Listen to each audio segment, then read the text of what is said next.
One of the other ways to edit the equalizer when you're in the channel settings window is to go to the channel strip tab, and then you can get to the equalizer controls here without being able to adjust the low cut and high cut filters, because those will always be found on the pre area of the channel itself.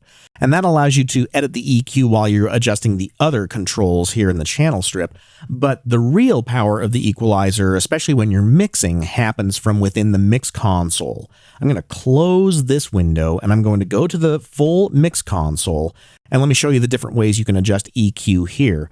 In the mix console is an EQ rack. Now, if you can't see your EQ rack, you'll need to come over here and make sure that the equalizer has a checkbox next to it.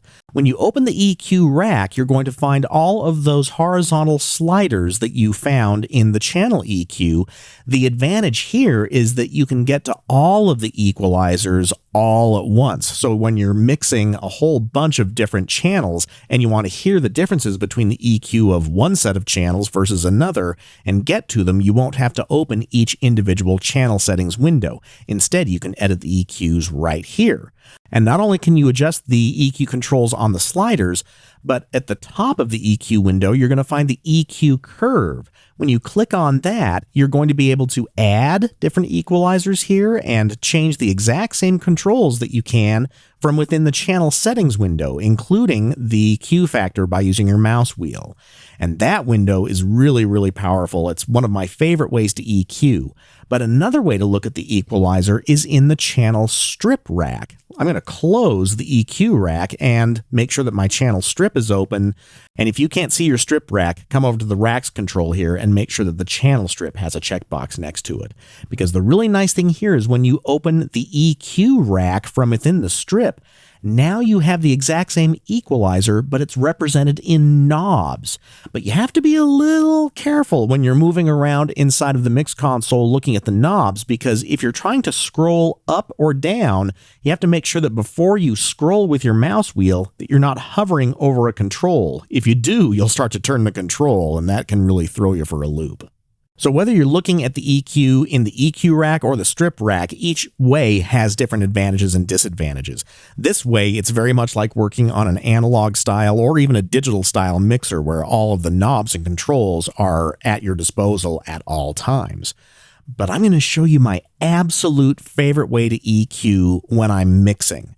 And that is by adding a new rack to the mix console. I'm going to go to the window layout button right here, and I'm going to turn on the equalizer curve option, because that will put that same equalizer curve that you would normally see from within the EQ rack at the top of the window. That way you can have the equalizer closed and have other racks open, like the send or the strip effects.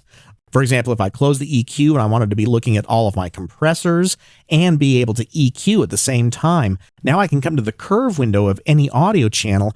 When I click on that, I get the exact same curve window.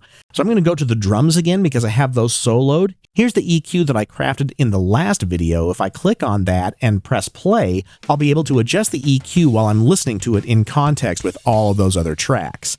So the controls here are the same. I've got the same EQ. Let me unsolo that channel and listen to the drums in context with the other instruments.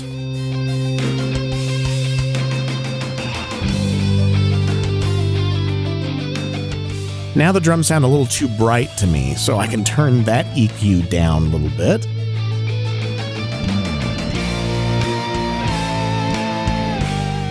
So that's a really powerful way to have the EQ at your fingertips at all times without having it take a lot of real estate here in the mix console. And in the next section, I'll talk about mastering.